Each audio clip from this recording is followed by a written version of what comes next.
welcome to yet another episode of the Rocks and Roots podcast. I am one of your hosts, Tumbles, and I sound like Delilah from 106.7 right now. You do. Are you going to be giving relationship advice to overweight house moms who are dissatisfied with their lives? Who call into radio shows looking for happiness? No. And this, who just spoken, is my non-woman hiking partner, Cranky. There we go. So, yeah, welcome. It is good to be here in person with my non-man hiking partner.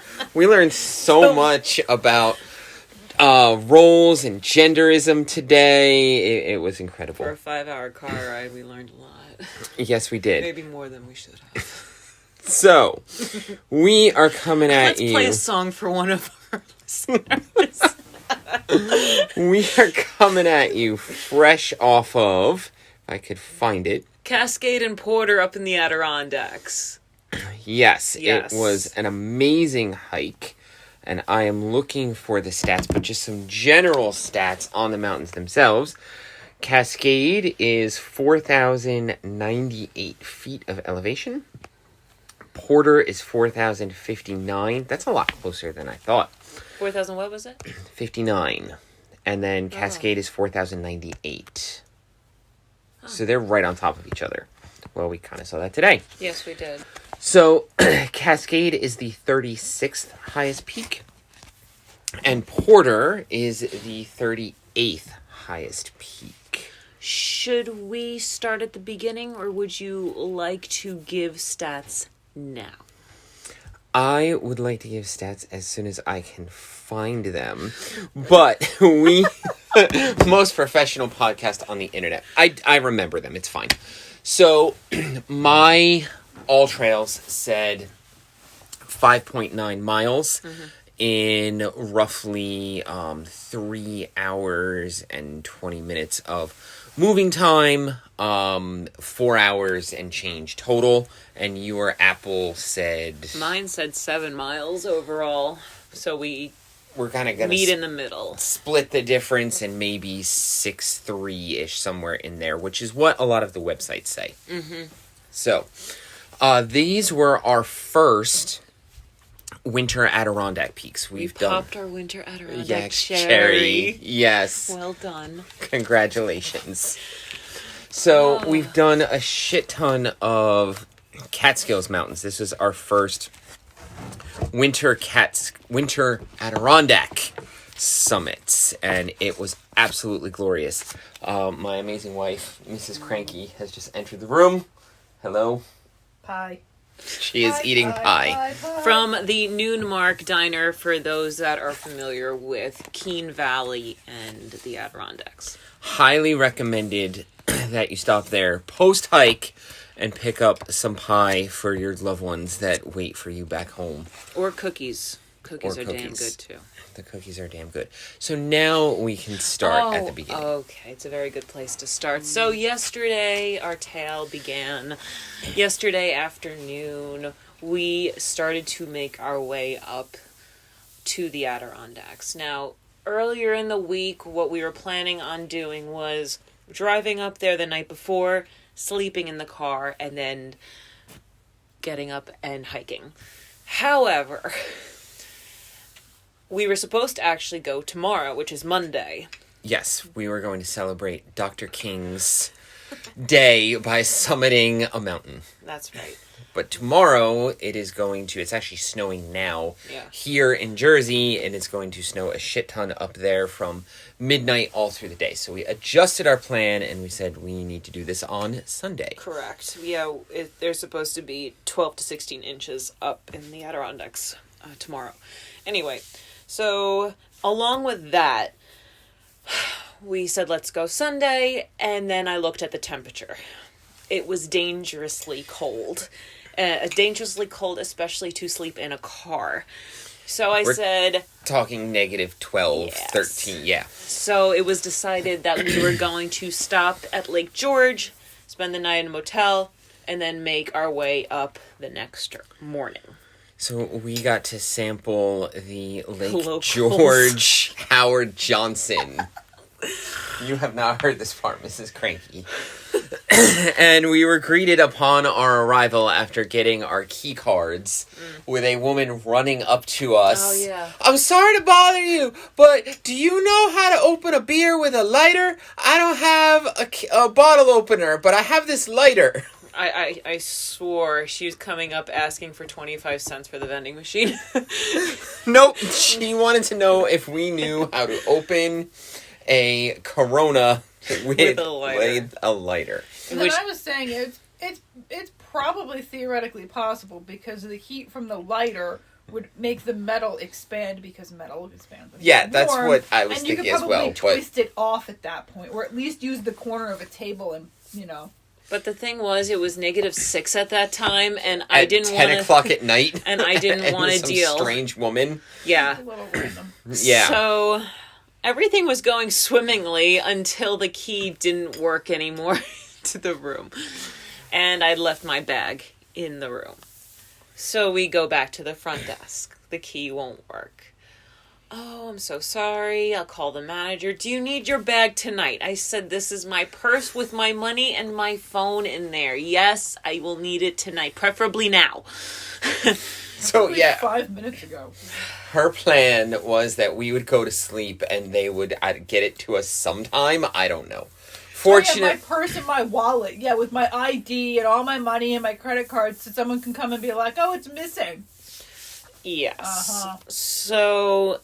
that was settled about 15 minutes later. And it was fine. They gave us a new room, and it was hunky-dory. So we get settled, everything's going fine, the lights are shut off, it's late, I'm tired, Crank's tired, and we're just settling in. Then all of a sudden, we hear, Amber!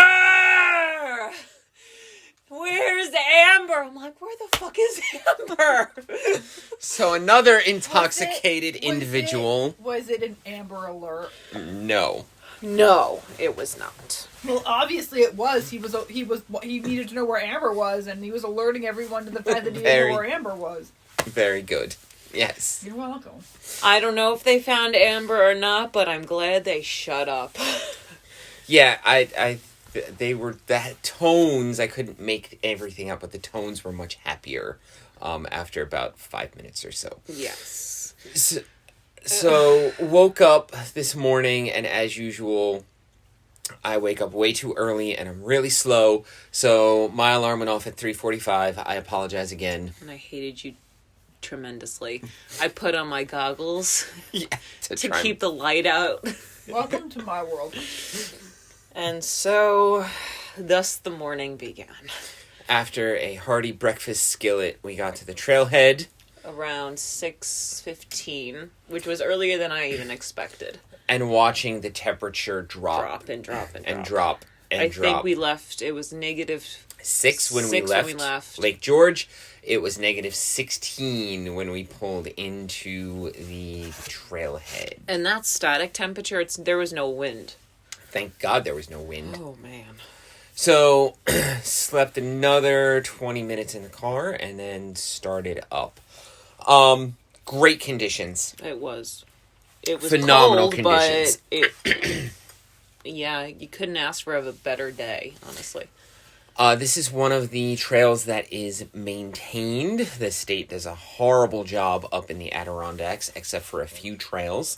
And this is one of the ones where they do okay. This is a baby trail. This is like a trail with the training wheels on, which is why we chose it to pop our winter high peak cherry. So it is. It's fairly well maintained. Mm-hmm. There's steps. There's stone steps. It's not completely eroded away. And then you put snow on top of that, and then you pack down the snow. It was absolutely gorgeous. Snowshoes not needed. Microspikes the whole way. Yeah, we were curious what the trail looked like without all that snow, and we imagine it's pretty rocky.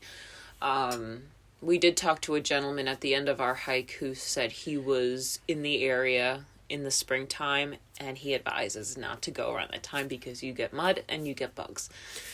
But then if you listen to Mr. Appleton of 46 of 46... Mm-hmm.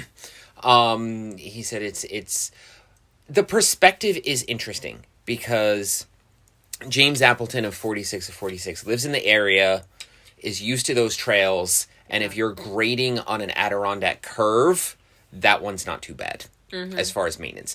But if you're coming from Albany, like this guy was, and you're used to hiking in other areas that are better maintained, it's pretty rough. Yeah. So it's fairly steep. It's not too bad. There was 2 sections that I thought that they were a bit steep, but there was nothing that jumped out and we couldn't get up. I mean, everything you could get up with just spikes today. And the slope, the grade is not too bad, which is why they recommend that this be your first Adirondack hike. We chose not to do that. Our first were the Wolf Jaws. And then I skipped right to Marcy, and then I dragged you up Marcy. And then we did Phelps. And then we did Colden. Yeah. Yeah. So we are on our way. The summit. So you approach, and after about 2-ish miles, rough rounding off, there is a fork, and you can go right to the summit. I know for sure that left to the summit. I'm making hand gestures. Yes. No, left. Left to the summit, and I know for sure that it's 0.3 because I printed out a map. I cannot recommend... Who are these people? Adirondack Journeys, their website. I can't recommend it enough. I got this awesome map that gave mileage, and from that fork, it is 0.3 to the summit. I never got to see the actual map that is beautifully laminated, so yes. Very lovely job there, Crank. Oh, yeah. Huh. And to the right is Porter. Mm-hmm.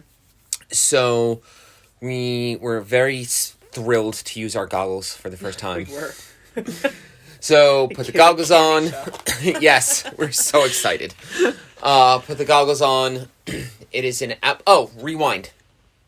Okay. About 1.75 miles. Oh, the view. The first view, proper view. There's a 180-degree view that is gorgeous. Yeah, it's of the Great Range. Yep. Which includes Marcy, the Wolf Jaws are in there, Gothics, and like 6 others. Which we are going to do at some point, not in the winter. Correct. Goggles. The summit is very accessible. It is a bald summit, but it is an artificially bald summit. There was a fire in 1903 that burned all the vegetation, burned the trees, and then erosion washed the soil away, and now there's nothing left. So it looks like an alpine summit, but it is not. And if you are thinking of going in the wintertime, just take every precaution. No matter what summit you do up in the Adirondacks in winter, it is extremely exposed, and just take care. We got lucky today, and lucky in the Adirondacks means it was about -20, -25-ish. Yeah. With 15-ish mile-an-hour winds, which is actually very nice for the Adirondacks. Pleasant. We could stay up there for more than a minute. I mean, clear skies. The views were absolutely spectacular. You could see miles on miles. So you can see Lake Placid. We saw the ski jump, Mrs. Cranky, which we have driven by many times. Oh, yeah. Whiteface, definitely. You could see the lower and upper Great Range. I mean, you could see into Vermont. You can see... So, looking to the south, you can see Marcy, Big Slide, and Porter. Looking to the north, you can see Whiteface and Sentinel. Looking to the northwest, you can see Lake Placid and the ski jump, where the 1932, 38 Olympics and then the 1980 Olympics were held. So, summit, absolutely gorgeous. We'll talk gear in a bit, but we were overall, we were very comfortable. Maybe we should have recorded this right as we were leaving, because we were much more hyper and excited as we were leaving. We were kind of windburned and exhausted at the moment. No, we're good. I kind of like this because we're calm. We've had some time to reflect. We're sitting in a nice warm house. No, I am fine with this. Okay. Heading back down to the junction. We turned left. Turned left and went to Porter. Met some lovely ladies who we were kind of leapfrogging. I climbed up like a boulder and outcropping thing. I Got did not. another amazing view. Slid down my ass Yeah, to that's get why I back did down to not. the trail. Found one of the other viewpoints, which was about 20 feet from that boulder, which I think was pointing northwest. Yes, that makes sense. Okay. Porter is an open summit. Kind of. It's Kind of. weird. It's surrounded by a ring of trees, a ring of evergreens. Ring of but fire. yeah. No, not a ring of fire. Now that's going in my head. So professional on this podcast. Yeah, whatever. But the summit itself is cleared and it's a little bit raised. It's a very weird summit. Mm-hmm. Like you could still see, you have good views, but you are surrounded by smaller trees. It's the Which is why we say, if you're going to do the Cascade Porter Peaks, do Porter first and then do Cascade. save the best for last. And then we went back down, and was a very, very smooth trip down. Oh, totally. A lot of people were coming up as we were going down. It's one of the more popular, also being such an easy hike. It's also the most accessible hike because it's the parking area is right on Route 73. So go early. We had the summit to ourselves, and then we didn't start running into a lot of people until we were on the way back down. So always go early. Especially in wintertime, because you don't want to catch yourself coming back in the dark, especially when you don't have the proper gear. Which I was just about to say, let's talk gear. Oh, what a segue. My segues have been on point with these episodes lately. So, as Mrs. Cranky can attest, I spent a shit ton of money at REI yesterday. I almost passed out. It got to the point where you just sat down and were like, "This is how dudes feel when." Yeah, I when know. I chicks got go. that I was exact text. Literally following him around the store with a shopping cart. Can we go now? No. In my head, are we? Oh, we're going. No, we're not. We gotta be getting ready to go. No, we're not. Okay. Look at. Oh, good, a chair. Oh, thank God, a comfy chair. I'm gonna sit here while he talks this guy's ear off. What did The you crap get, one. Cranky? So I needed a re-up of the Ultra Lone Peak high tops, waterproof. Which are very, very pretty. Yes, they are. I was a little nervous. They worked fine. I was a little nervous because they're a 10.5. I've never had a 10.5. I don't know if it's a sizing issue. The REI guy said, well, the waterproofing layer is only 1 millimeter, but it adds... I was like, I don't know if I believe you. For whatever reason, I needed a 10.5. It's a good thing you brought the socks with you. Yes. Because if you hadn't brought the Yes, socks thank with you. you, and you bought what was traditionally always your size, 9.5. you've been buying ultras for like 4 years. years at this point. So if you had just gone in and dropped well over $100, 170-ish. yeah, to buy a pair of boots to get up there, packing, going to get dressed to go hiking, up there and realize these shoes don't fit and I have no other shoes. I would have been really pissed. Yes. Yeah. So thank you. That is a good tip. Bring the socks you are going to wear to hike to try on your boots. Yep, totally. So 10.5, they work beautifully. Just like the Ultra Trail Runners. They have the wide toe box, the zero drop. So I have not had a blister in a long ass time. I could tell they were new and not broken in because my ankles were sore and red at the end, but that is just an issue of them not being broken in. You had a new piece of gear. I got socks. Yes. I'm smacking your foot. I was, in case you had forgotten, I was giving you a visual cue. Well, thank you. You're welcome. Yes, I was gifted a new pair of socks just yesterday, and they worked incredibly. I have pretty poor circulation in my toes and my digits. Which is why we go out in negative 16-degree weather in snow. Correct. So, yes, I have poor circulation, so my toes are always numb no matter what I do. And for our winter hikes, I put on the liners, the NGG liners, and then I put a hefty wool sock, either Smart Wool or REI brand, but it is chunky. And my feet are still raw and numb. So this brand is called Fox River. They are pretty common ski sock. I've seen them in just a lot of ski places. They go up to my knee, and they're pretty lightweight wool, but for some reason I did not have a problem at all today. Awesome. Yeah. Highly Highly recommended, Fox River. Other gear for me, my jacket is, I remember like the product name, but I'm blanking on the brand. Columbia. Columbia. Thank you guys.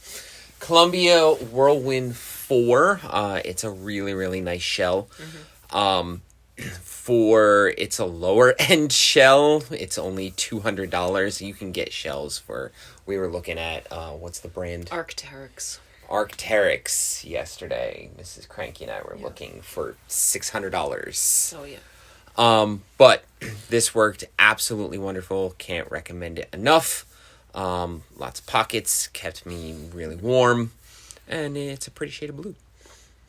Other gear. I mean, that was really the only thing for me. I mean, I got an emergency bivvy as well yesterday just to have in my pack. It's always good to have all of those emergency things on you, especially in cold weather.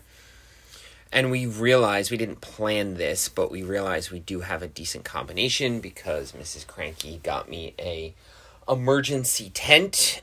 So, emergency bivvy plus emergency tent. If anything happens, hopefully they won't be finding bodies. They'll just be finding very cold hikers. That's right. Water was good today. Yes, we actually remembered to drink. Cannot stress that enough. It's going to be a pain in the ass because you can't use your bladder because your bladder will freeze. So it's a pain in the ass to take out the water bottles, but we developed a system. My pack has an outside snap pouch. So we put our water in there, and then when we stopped, you were kind enough to dig it out, and we actually did good. We did 1.33 liters between the two of us, which was pretty decent. Other gear for me. I got a Smart Wool hat. Oh, that's right, your beanie. Yes, I got a brand new Smart Wool beanie, which is moisture wicking. It worked really well. I did realize I need to upgrade my gloves because when we first started, my fingers were cold with gloves on. Yeah, I ended up bringing 2 pairs of gloves. One are synthetic wool blend from REI. And that's really all I needed. But then I brought my heavy duty gloves. I was hoping I could fit one pair into the other, but I quickly found that no, it doesn't work. So that's why they were hanging down all day and flopping. Because I couldn't fit my hand in there. So I do need to invest in a pair of mittens. All right. Another tip that we realized that we should have done. We should have worn sunglasses for as soon as the sun came up. Because when we were done, we realized through reflecting off the snow and just through wind. Our eyes were dry and stiff and crusty and... Ew. Yeah. Crusty. You could do a lot of damage to your vision that way, too, because of the sun, the glare and the sun off the snow. And Yeah, you can get snow blindness if you're not careful. Yeah. I think this was more just wind. Mm-hmm. We had the goggles. We were under tree cover for actually the majority of the hike. We had the goggles on the summit, but just a pair of like kind of wraparound glasses would block out some of that wind. Mm-hmm. I think that's it for main hiking stuff. In terms of gear, yeah. I mean, the rest of the stuff that I used is what I've owned. Yep. The dude. Yes, the dude, and then, so if y'all want to bail, that is Cascade and Porter. Thanks for listening, friends. Looking forward to catching you on the next one. Can't recommend it enough. If you're sticking around, now we'll just bullshit and talk some fun stuff. So you saw an animule. Oh, yeah. That's right. I forgot. On the way back down Cascade Summit, Cranky was a bit behind me. I was taking more pictures and video. That's right. I was freezing. So I started to go back down, and I noticed this furry thing walking down the trail. Not a furry, but this tiny little furry thing. Not a furry. Stranger things have happened, I'm sure. This thing was extremely fluffy, as you do. It had the body of a ferret and then a long, puffy tail. And the cutest little face. Like, it's a cross between a bear and a cat. I can't explain it. And that turned out to be a Fisher sighting. Now, in our past episodes, gosh, this was over the summer already. Yep. Yeah. When we did Phelps, we spotted a Fisher going up a tree. We're like, what the hell is that? So these Fishers are pretty rare to find. They concentrate themselves on the Canadian-U.S. border. They're in the wilderness, deep in the wilderness a lot of the times. They're shy. Yes, they're very shy. They were almost driven to extinction. Mm-hmm. They're coming back. They are pretty gnarly predators. They're adorable, but they are pretty gnarly predators. So go check out our episode on Phelps for more detailed information on Fishers. But the fact that we have seen two in the Adirondack region, there are people that look for them and don't see any. My other buddy that I go hiking with every once in a while, the fact that I saw one, he was super jealous. So now that I can tell him that I saw two, it'd be amazing. So that was really cool. Yes. People. We're always people watching. So, we saw lots of, despite what you may have heard on a previous episode from a previous guest, we saw a wide variety of people. Wait, the trail was diverse? Yes, it was. Man. Yeah, it was very diverse with people who chose alternative partners and were very obvious. So yes, we saw lots of lesbians today. They're very nice. That is very assuming of you, sir. Yes, I am going to assume, but it was pretty fucking obvious. I got a glare and a half when I said ladies. Oh my god. I was gonna be killed. Sorry. But yes, they were very nice. The trail is very diverse. Cannot say that enough, despite what you may have heard from a previous guest on this podcast. People pretty much knew. Oh yeah, they were prepared, and by the time we were walking back down the trail, the temperature was come up. Definitely warm. It was a balmy 3 degrees. That's right. Now I was ready to take my jacket off. Go in my shorts. Go rolling, making snow angels. But yeah, the people almost everyone we saw had the right gear. Except for one. Yes, this gentleman, I think there was something going on. I think he was special. Again, I'm assuming. But well, it was cold. And this gentleman was wearing a sweatshirt. He was wearing loose-fitted tights, ankle socks, and tennis shoes. Tennis shoes, yeah. Very nice, but unprepared. Very unprepared, and just something a little bit off. Yeah. We hope he's okay. Yes, we will double check. What's the the Instagram handle that does all the rescues? I don't know. They don't do all of them. They pick and choose, but I've mentioned the ADK Fun Police, and they do highlight some of the more special cases of people who are grossly unprepared. So hopefully he's not on there. Yeah. Leash your dogs. We did see some of that today. Fortunately, they were more interested in sticks than me. But I have a thing with dogs. Leash your fucking dogs. And then we also cannot recommend highly enough the Lake Placid Brew Company, Brew Pub. Yeah. It's in Lake Placid, right across from the easternmost part of the lake. Yeah, and right across from the inn. Cannot recommend it enough, despite the fact that they're adhering to Governor Hochul's mask laws, but whatever. Not laws, mandates. Illegal mandates. Yeah, that's really it. Lake Placid looked like a winter wonderland today. It was gorgeous. The lake itself was frozen over. And there were kids ice skating like you see in Charlie Brown. And tobogganing. Yeah, and it was nice. glorious. So I think that is it. This kind of, for us, unlocks other possibilities. I compared it to if hiking was a video game, we unlocked new levels today. Oh, is this another segue? No, it's not a segue. It's just... No, to what we witnessed coming back down the throughway. Oh, I'm lost here. Draw me a map.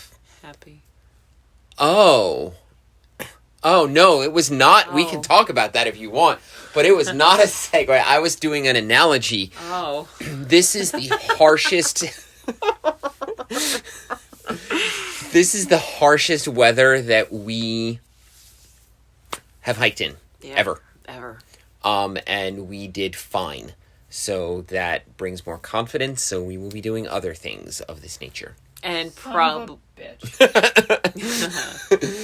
Yeah, probably not as severe. There were warnings from the park right as where you register your hike for the day, saying that there is a freeze warning.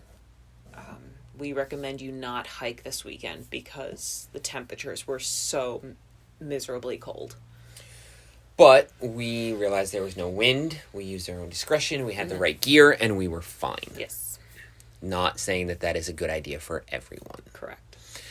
As of right now, we have a mega, super huge guest scheduled for Wednesday. It's me! No, it's not me.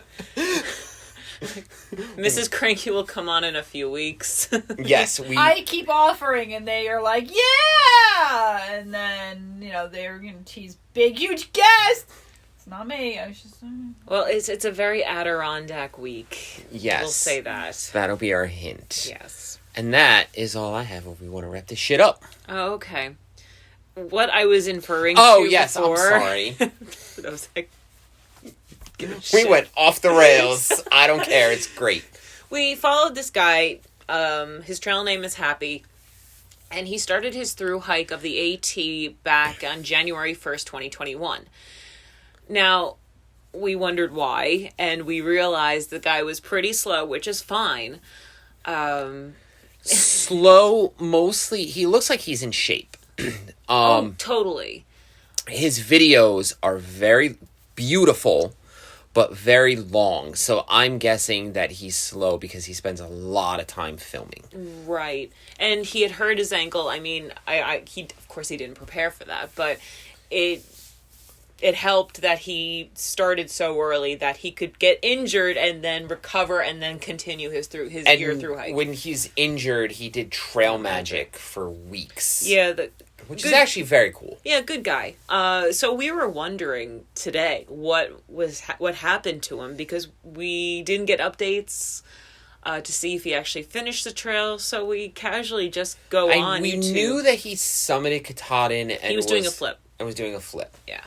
So we go on and boom, there's a new video from this guy. I go, great, let's see what happens. So it seemed like he ended his through hike in Duncannon, Pennsylvania. Congratulations to that. But the video took on a whole new dimension, quite literally. Yes, and it's like watching something unravel. We're kind of concerned, actually. Yes. So go check out Happy on Trail. We have no idea what's going on, but go check him out. He actually changed his channel name to Happy's Happy Nation. So yes, go check out Happy's Happy Happy Nation, Nation. and you'll see what we're referring to. It is January 16th, 2022, for reference, and this video came out today. And it is very interesting. So anyway. All right. Now are we ready to wrap it I up? think we are. Okay. All right, y'all. As usual, please, if you're enjoying the podcast, we're enjoying doing it. Please give us some stars. Leave us a note on Apple, a review. Our most recent guest, I can't thank him enough. Oh, that was wonderful. PickletownShirt.co was absolutely wonderful. Yes. Find us on the gram, rocks_and_roots_pod. Crank has been killing it with the posts lately and transferring all the TikTok vids onto the stories on Insta. Again, check out our Patreon to support us. Check out the YouTube. I'm uploading all of the episodes on there. Are we done? I think we're done. All right, y'all. We'll catch you all on the next one in a few days. Ciao.